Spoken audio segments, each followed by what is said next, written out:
Boa tarde. Bem, estou aprendendo do processo de trabalho na aula do Excel, sei, ordinário e responder. A aula de hoje trata de mais um pouco do processo de trabalho, que é o recurso ordinário, dentro do recurso ordinário, atualizado, aqui, qual a parte sim. Após as sentenças,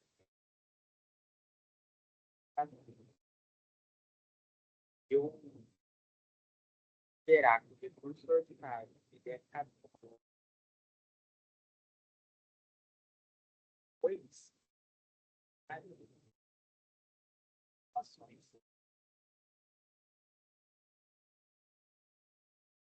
Deve estar se perguntando por que isso é ordinário, como é utilizado em situações de segurança. Então, utilizado aonde essas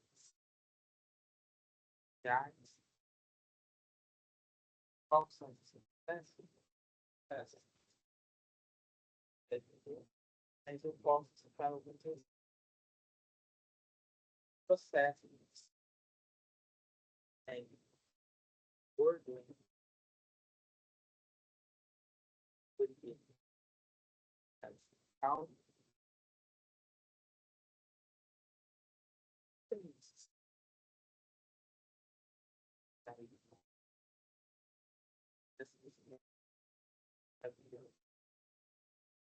lembrando mais que é o recurso ordinário cabível de uma ação rescisória. Por quê? A ação rescisória ela tem como objetivo, né, dentro de um dos seus objetivos, reverter uma possível decisão que contenha vício. O que trata de uma decisão que contém vício? Uma decisão onde o magistrado foi coagido ou uma decisão onde o magistrado tem interesse próprio. Portanto, uma ação rescisória, relembrando um pouco o tema, não pode ser proposta dentro da vara aonde saiu a decisão. Ou seja, vai ser julgado por um órgão superior e desse órgão superior vai ser decidido algo e dessa decisão vai ser interposto um recurso ordinário. O recurso ordinário ele está aqui dentro da sentença e não só isso. O recurso ordinário ele tem como principal característica também não caber somente na decisão de mérito, ele também cabe na decisão de execução. Então, quando se tem um agravo de petição, você pode, na fase recursal, é o que cabe da decisão. Também vai ser utilizado na aula de hoje. Vou trazer um pouco para vocês relembrar alguns pontos, né? O que é um recurso? Quando nós falamos de recurso, nós precisamos ter em mente um outro princípio dentro do processo do trabalho. Toda aula eu falo que o processo do trabalho ele traz uma área do direito que é de ordem pública. Ele é público. Quando nós falamos lá no começo sobre ramificação, que existem ramos do direito, que são de direito público, outros ramos de direito privado, quando nós falamos sobre qualquer área de processo, ele trata sobre um direito público. E quando nós falamos também de processo, o processo não pode prevalecer uma das partes. Embora quando nós falamos de direito do trabalho, direito material em si, nós precisamos visualizar alguns conceitos, como o conceito prolabore e favorece o trabalhador em alguns dispositivos. Porém, no processo do trabalho não existe distinção. Então, entre prazos, os prazos em regra são os mesmos, tirando o prazo de fazenda pública, que tem diferença, né, em qualquer área de processo, o prazo é duplicado. Mas tirando essa exceção de de lidar com fazenda pública, são iguais, é o mesmo prazo, vai falar sobre tem que provar, as 2 partes têm que provar, vão seguir os mesmos requisitos, as mesmas formas. Porque como eu sempre digo em toda aula de processo, que é, quando nós falamos de processo, nós temos que visualizar o resultado útil do processo no final, que é a coisa julgada. A coisa julgada, ela é prevista na Constituição e ela é a maior fonte e a maior é algo que nós precisamos proteger dentro do direito, porque quando uma coisa julgada tem a força dentro da jurisdição, nós precisamos interpretar da seguinte forma: se a sociedade não confia que algo que foi julgado será apresentado, será resolvido, nós precisamos estabelecer que não há segurança jurídica no país. Então, a coisa julgada ela é necessária por conta disso e o direito processual ele está para defender isso e ter uma segurança jurídica dentro da nossa sociedade. É o meio de impugnação das decisões judiciais, como eu já disse na aula anterior. Falando de recursos em geral, é necessário perceber o seguinte ponto: se não tivesse como recorrer de uma decisão, nós teríamos em cada comarca juízes que teriam poder absoluto para definir as suas decisões. E seria claro que haveria decisões controversas em vários tribunais e decisões controversas gera, principalmente no direito do trabalho, precedentes muito arriscados. Por quê? Uma empresa ela pode cometer um ato ilícito considerado numa comarca e uma outra comarca não ser considerada ilícita, pois não houve a capacidade de ser uniformizado e fica gerando vários precedentes. Dentro do processo do trabalho, existe até um instituto chamado Instituto de Uniformização de Demandas Repetitivas. Chega na corte e a corte decide sobre algo que vem sido rediscutido, discutido várias vezes. Um tema que no momento todos os processos estão sobrestados é o tema sobre terceirização.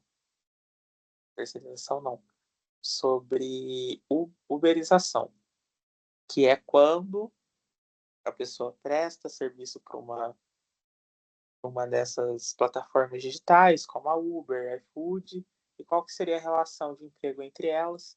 É um assunto muito extenso, mas não vou entrar no cerne, mas é mais ou menos isso, esse recurso de uniformização, trazendo por cima para vocês, porque o foco da aula de hoje ainda é recurso ordinário.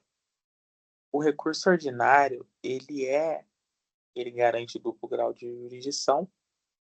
Só para trazer mais um tema dentro da introdução, que é, quando nós falamos de duplo grau de jurisdição, existe a remessa necessária dentro da fazenda pública, que é que toda decisão proferida em primeiro grau, um juiz de segundo grau precisa reexaminar.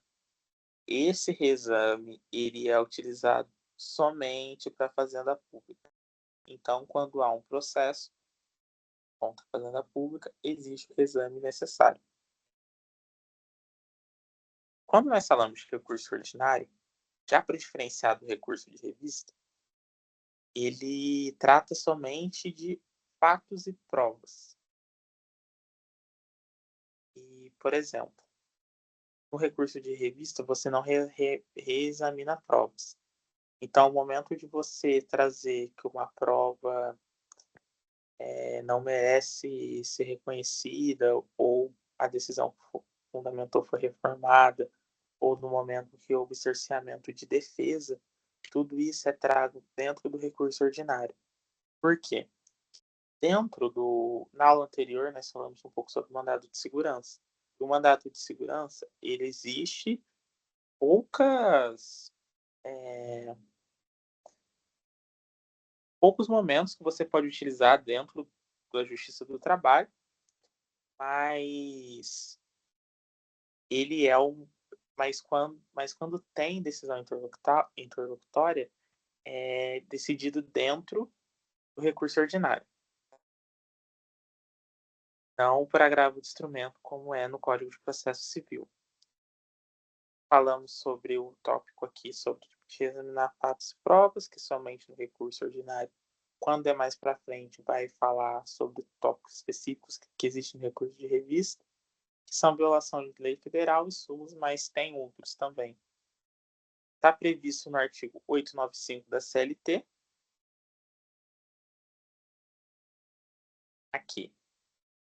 Afinal, quando nós falamos do recurso ordinário, qual é a sua finalidade?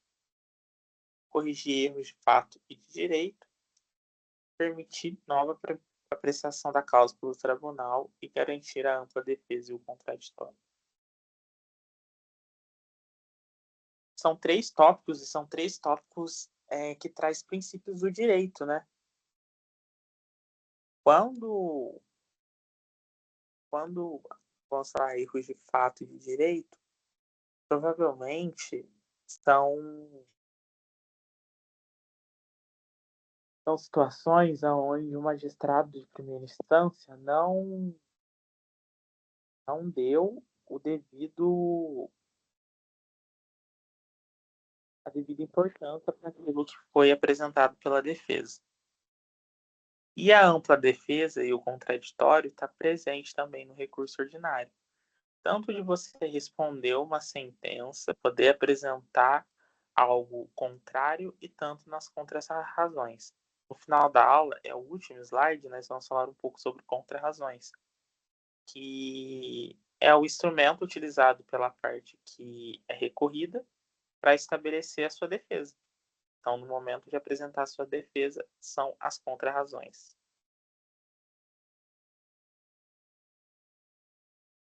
Agora, vou deixar vocês pensarem um pouquinho. Quando tem uma sentença definitiva ou terminativa das varas do trabalho para o TRT, é cabível? E qual é a diferença delas? Conseguem se relembrar? Qual seria a... Pensa aí um pouquinho. Qual é a diferença?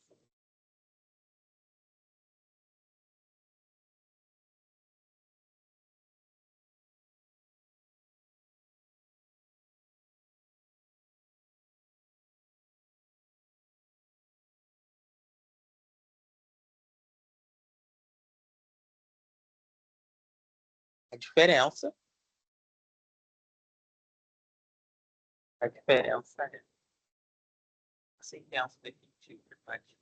As duas são da vara vão para TRT, uma é quando decide TRT e outro processo é extinto por causa não meritória, por causa do processual. E as duas vão,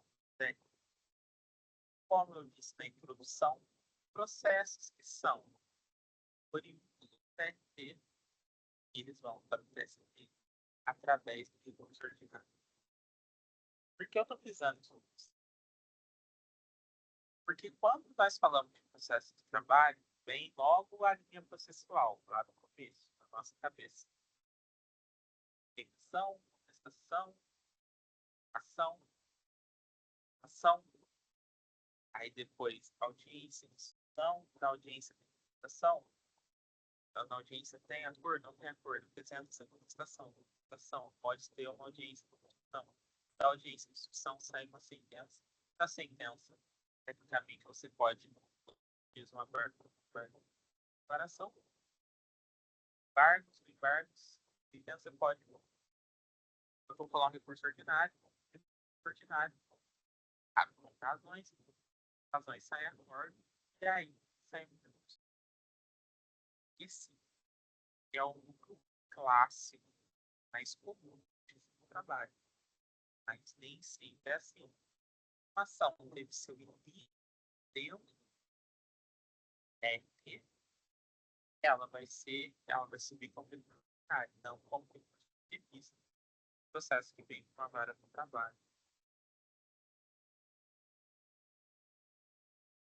Casos. Quer lembrar? Todos os casos aqui é rápido, sai rápido, fácil. Para decorar, gente, não esquecer.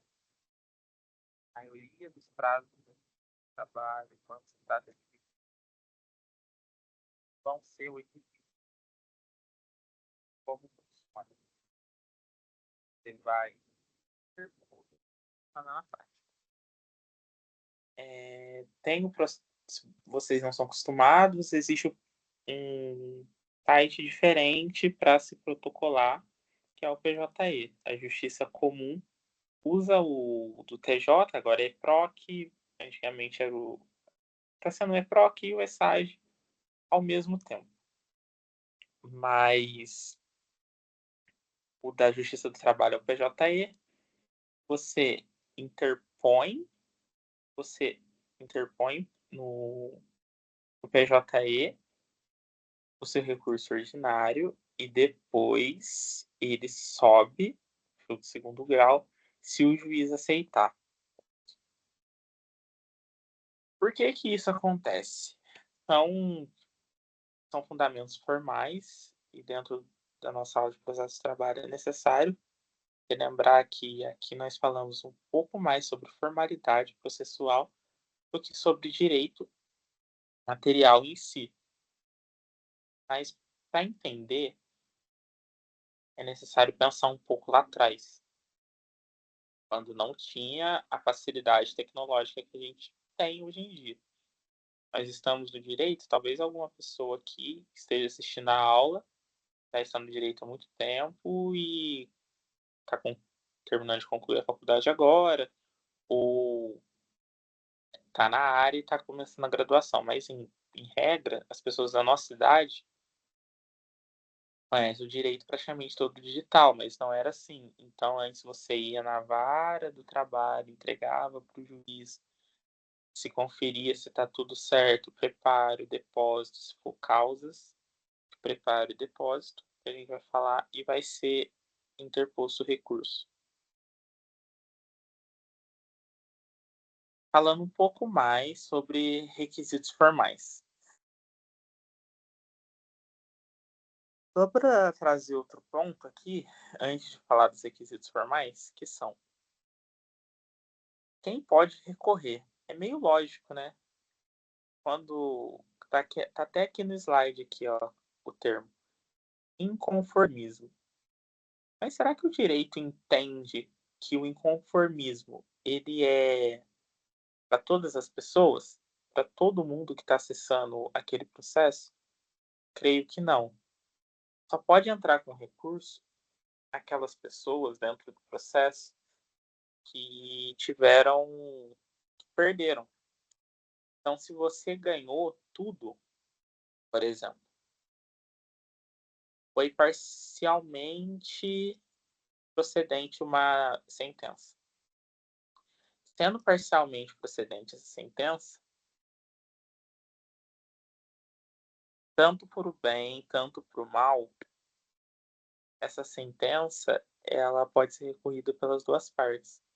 Mas se a sentença foi totalmente procedente, não tem o que dizer sobre o reclamante querer entrar e, querer fazer um recurso ordinário. Eu devia ter ganhado mais. Não, você vai ganhar de acordo com o que você pediu, que são até uma das causas de sentença ultrapetita, extrapetita, que ultrapetita é quando você ganha muito mais não, pode ser um pedido a mais do que você pediu, e extrapetita, citrapetita é quando você recebe algo diferente do que você pediu. Então, esse que é necessário você entender o processo desde o primeiro ponto, que é a reclamação, e para a defesa, a contestação. Porque tudo que você pede na reclamação, se você ganhar, vai ser entregue. Nem mais, nem menos, nem diferente. Vai ser entregue daquela forma, dentro do processo. Fundamentar o pedido de reforma ou anulação. Aqui, dentro da petição, você vai seguir o formato que é na Justiça do Trabalho. Por quê? Dentro da Justiça do Trabalho, as petições costumam ser mais curtas porque elas seguem um modelo, que é apresentar o fato, apresentar o direito e fazer o requerimento e depois fazer o requerimento de novo. Então, para um pedido ser válido na Justiça do Trabalho, ele tem que ser feito 2 vezes, basicamente. No final do parágrafo e na parte dos pedidos. Não só isso. Fundamental da informação. Você vai apresentar o porquê você não concorda, você pode trazer aqui dispositivos de lei, jurisprudência para fundamentar seu pedido. E você precisa atacar de forma específica na sentença que você não concorda. Em regra, vai assinar, como toda petição, hoje em dia a assinatura é eletrônica, principalmente assinatura eletrônica, e a comprovação do preparo.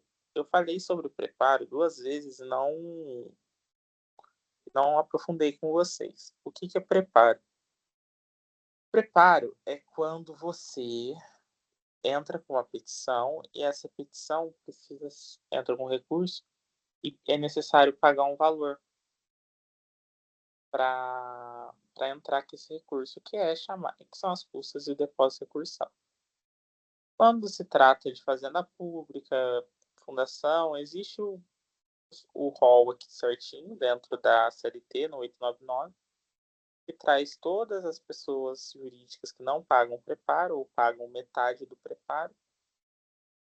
Você precisa fazer e mostrar no processo. Vai falar para o juiz, ó, tá aqui, tá pago, podemos continuar.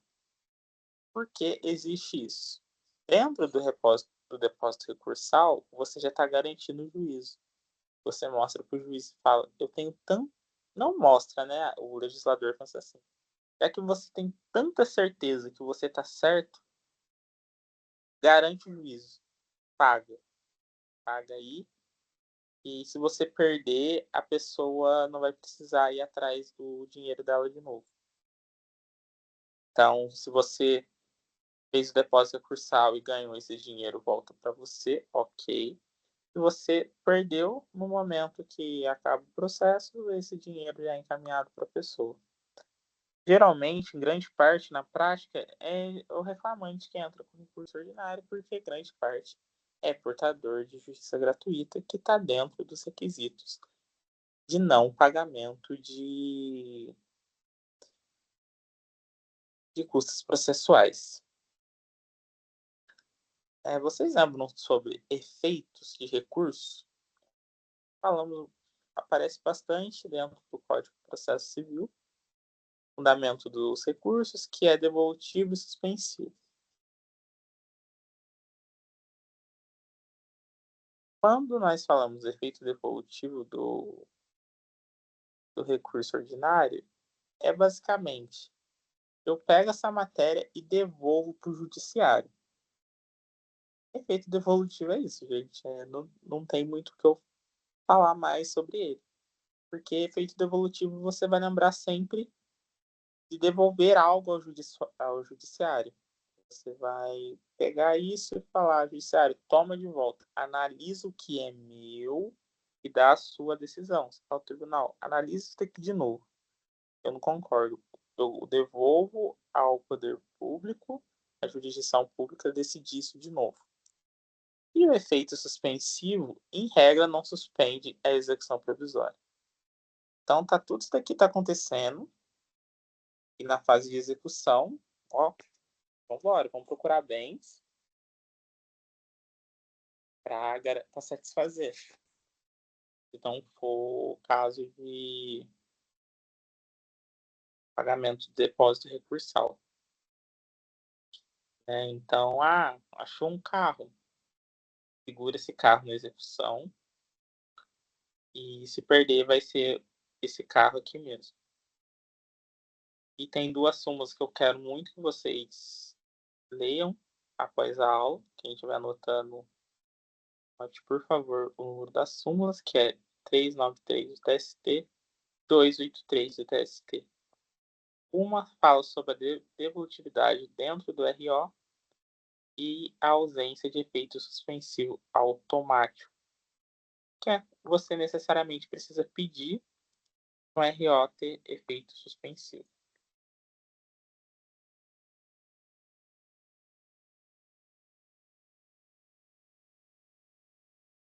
Dentro do processo do trabalho, quando nós falamos sobre não só sobre RO, nós falamos sobre recurso ordinário, recurso de revista, nós precisamos entender aonde ocorre o julgamento, de que forma ocorre esse julgamento.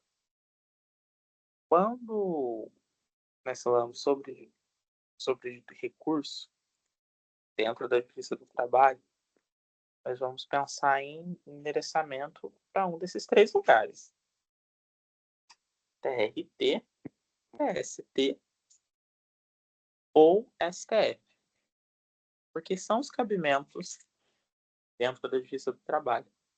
Dentro de uma linha do tempo processual da Justiça Comum, teria o STJ, mas o STJ, quando tem conflito com o TST de alguma matéria, quem decide é o STF. Então, o STJ, só para vocês deletarem na mente de vocês, então, quando vocês estiverem lendo uma questão que envolva processo do trabalho e o tema não seja sobre disputa de disputa de competência, a resposta não vai ser STJ. O STJ, o único momento que ele vai ser utilizado dentro do processo do trabalho vai ser para discutir uma possível conflito de competência com o TST. Dentro da linha do tempo recursal do processo do trabalho, não existe STJ. A STJ, se for perguntado em alguma questão, você pode deletar, exceto se for sobre competência na Justiça do Trabalho. O julgamento de um recurso, ele necessariamente vai ser vindo de primeiro grau do TRT, do segundo grau, exceto em casos que a ação é originária, vai ser do TST, e conflitos do TST com alguma divergência constitucional vai ser decidida pelo STF.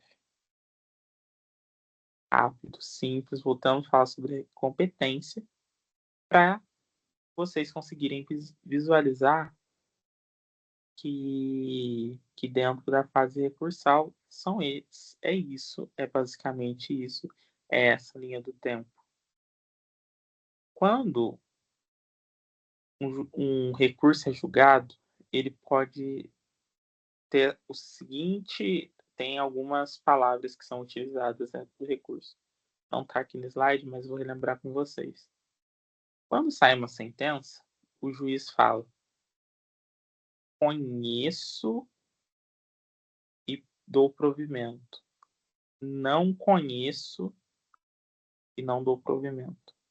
Conhecimento dentro da fase recursal é quando nós falamos sobre tá tudo ok com a fase formal do processo. O preparo tá ok, a matéria tá ok, tá tudo ok, o juiz conheceu. Eu vi que está tudo certo, parte formal, eu conheço o seu recurso, porém, na parte meritória, eu não dou provimento.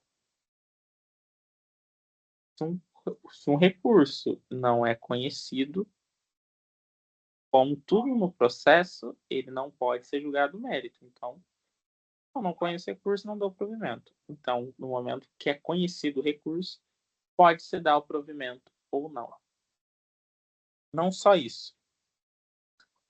Quando o tribunal ele pode manter a sentença, reformar parcialmente, reformar totalmente ou anular a decisão.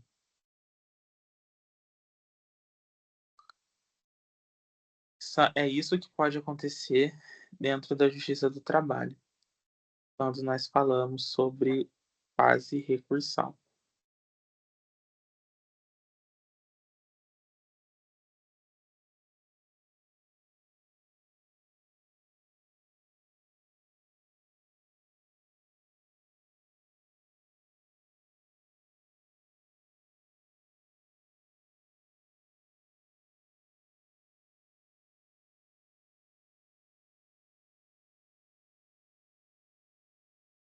Agora, nós vamos falar um pouco sobre o modelo de recurso ordinário. Quando vocês forem escrever um recurso ordinário, ou forem analisar um recurso ordinário, ele começa sempre na petição de interposição. E o que tem nessa petição de interposição? Ela é tudo que eu falei sobre a parte.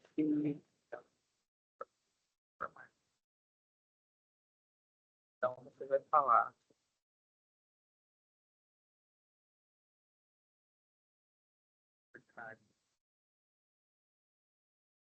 Endereçamento, você vai endereçar o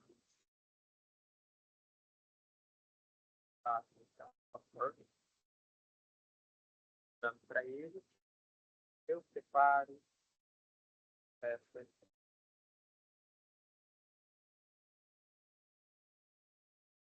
posso apresentar falar, ok, certo. Entra o seu recurso.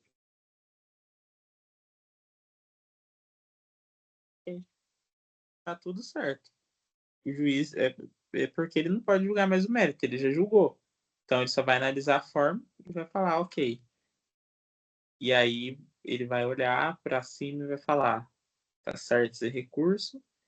E dentro das razões, e aí vai ter outra peça, que são a peça de razões, e nessa peça de razões você vai apresentar seu argumento para o novo magistrado, para o colégio recursal. E o colégio recursal vai analisar as questões que você trouxe. Não pode ser novas questões, né? Recurso você vai apresentar tudo que está no processo, não vai inventar nada de novo. Tanto é que o recurso ordinário ele tem a sua própria, ele tem pode ser alegado, ele tem sua própria, seu próprio rito diferente, então vai ser onde você vai apresentar as suas razões para o tribunal competente. No exemplo, está o Tribunal Regional do Trabalho, que é o exemplo, mas há exceção de ações que são originárias em segundo grau. Agora, nós vamos falar um pouco, para já concluir no final da aula, eu trouxe três institutos dentro do processo do trabalho que são muito próprios e se necessariamente se relacionam. Existe só contra-razões do recurso ordinário? Não, existe só contra-razões do recurso ordinário. Mas é o mais. Já foi alvo de segunda fase da OAB, contra-razões do recurso ordinário. Mas contra-razões é o que você, como parte recorrida, vai utilizar para manter a reforma em do processo em andamento. Como ela funciona? O recurso As contrarrazões, ela tem como base o princípio do contraditório e ampla defesa. E as contrarrazões, ela serve para rebater um ponto apresentado dentro do processo, apresentado os argumentos e você vai pedir para que seja mantida as contrarrazões. Dentro das contrarrazões, nós podemos falar um pouco também sobre o recurso adesivo. O recurso adesivo, ele não é cabível somente só ao recurso ordinário, mas ele se apresenta nessa situação. Ele é o recurso que ele é apresentado pela parte contrária quando o recorrente ele já aproveita de um recurso que já foi interposto. E ele quer defender ou ampliar o que já foi apresentado por si próprio.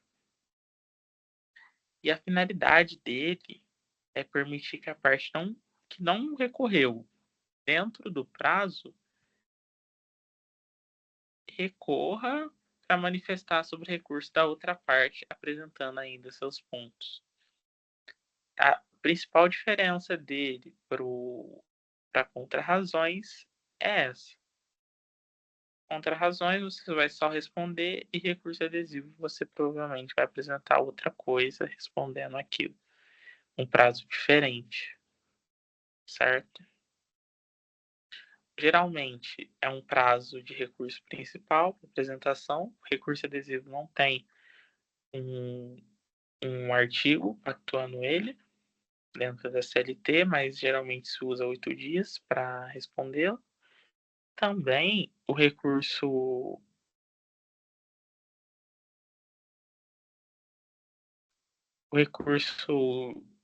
adesivo, ele se limita também ao recurso da parte contrária.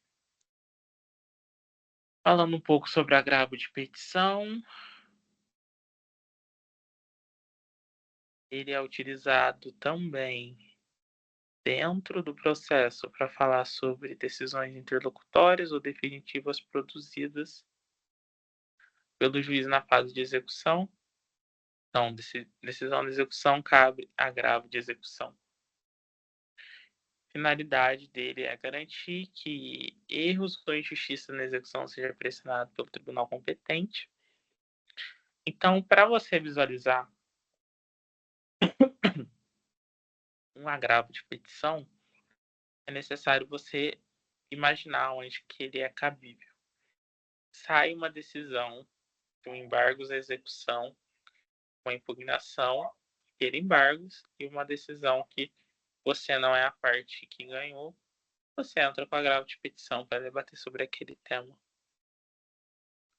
Igual eu falei, são 8 dias, a legitimidade são de pessoas que se sentem prejudicadas na fase de execução. E o efeito é esse mesmo que eu falei para vocês. Agora, nesses momentos finais da aula, vou trazer algumas questões para vocês. Eu só vou abrir aqui o site para vocês responderem junto comigo.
Na questão, parece o seguinte problema. Essa é uma questão da OAB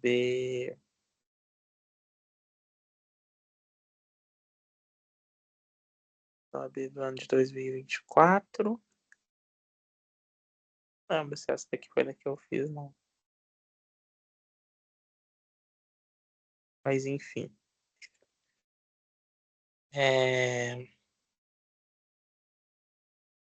Pietro está sendo executado na Justiça do Trabalho e o seu processo. O juiz adicionou todas as ferramentas tecnológicas disponíveis para tentar apreender o dinheiro ou bens, mas não teve sucesso. Como última e radical tentativa de coerção, o exequente requereu a suspensão do passaporte de Pietro, o que foi deferido pelo magistrado. Inconformado, Pietro contratou como advogado e você impetrou um habeas corpus para garantir o direito de locomoção do seu cliente, comprovando que ele adquiriu passagem aérea para uma viagem ao exterior, mas que estava impossibilitado de deixar o território nacional. Em decisão colegiada, o TRT negou no mérito o salvo-conduto de Pietro. O que vocês responderiam? Eu já respondi, sei a resposta, mas eu vou ajudar vocês com alguns pontos muito importantes de resolução de questão. Eu responderia B? Não responderia B. Por quê? Como eu falei na aula, agravo de petição não serve para momento, não serve no STJ, não vai ser interposto no STJ, então não faz sentido. Agora, a gente está falando de TRT aqui. O enunciado falou sobre TRT. Então, saiu uma decisão. Para recorrer de decisão, eu não vou usar um agravo de instrumento. O agravo de instrumento ele é utilizado para trancar recurso. Se o recurso não tivesse subido por órgão competente, você queira destravar esse recurso, você vai usar um agravo de instrumento, que não é o caso. Então, aqui sobrou recurso de revista para o TST e recurso ordinário.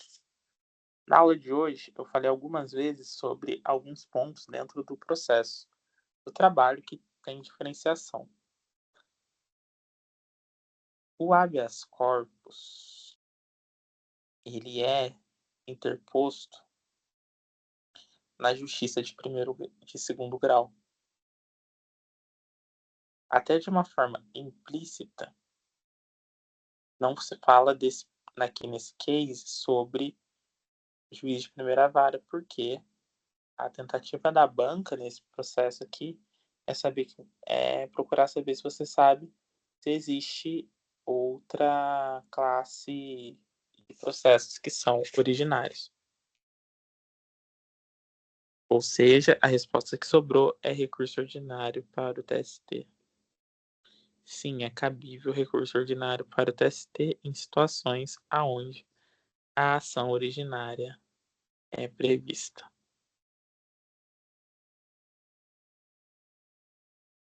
Segunda questão.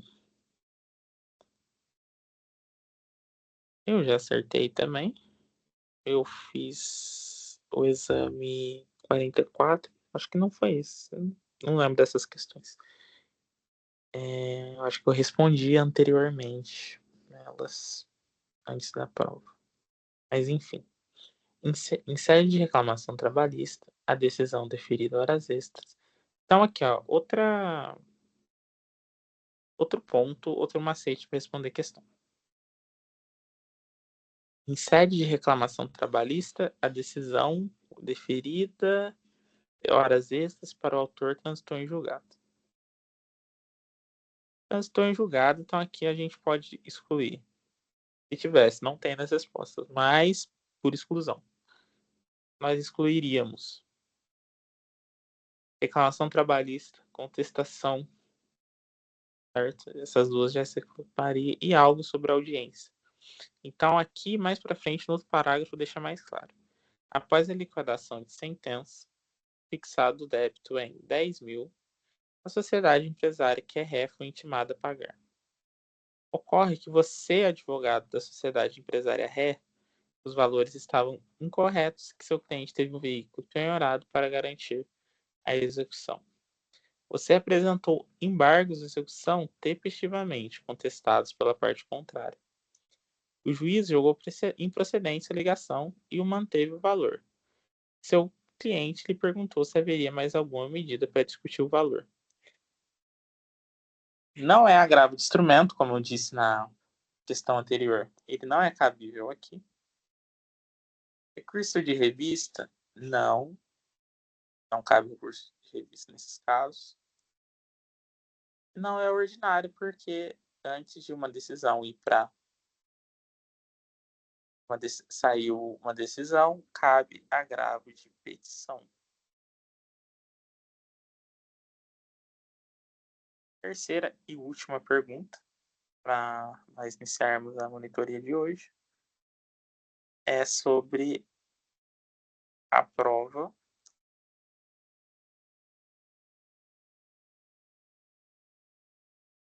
essas questões são do exame 41.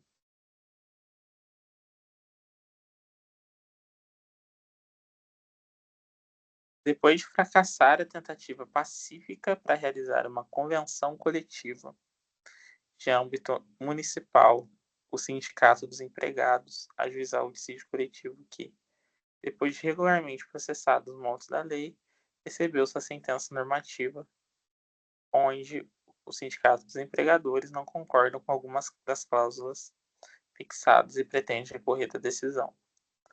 Diante da situação retratada nos termos da CLT, assinale a alternativa correta. Por se tratar de sentença normativa é irrecorrível, gente, não faz sentido isso aqui. Aqui fere todos os princípios processuais possíveis essa resposta. Caberá recurso de revista para o TST? Caberá? Não sei. Caberá recurso ordinário para o TST? Acho que uma coisa a gente pode ter certeza, né? Você está no TRT, tem uma sentença, está no TST. Mas como eu sei que está no TRT, no momento dessa falo TRT.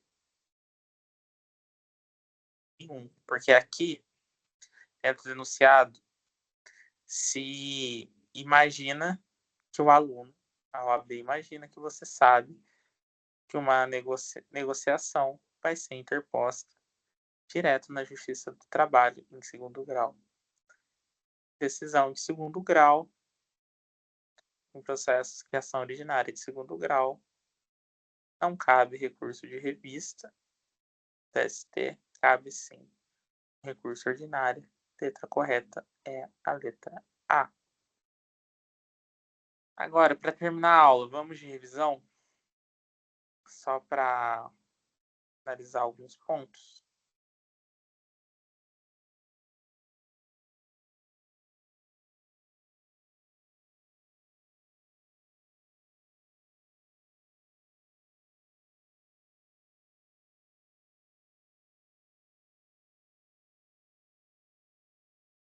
É cabível contra decisões de primeiro grau, em regra.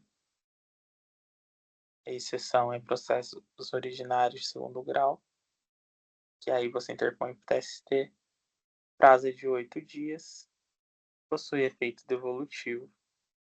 Pode ter efeito suspensivo limitado e reexame de fatos e provas. Basicamente é isso, recurso ordinário. Muito obrigado pela atenção. E na próxima aula nós vamos discutir um pouco mais sobre outros assuntos, mas a aula de hoje foi basicamente sobre recurso ordinário e sobre aqueles outros recursos que estão dentro da sua órbita. Muito obrigado pela atenção. Tchau.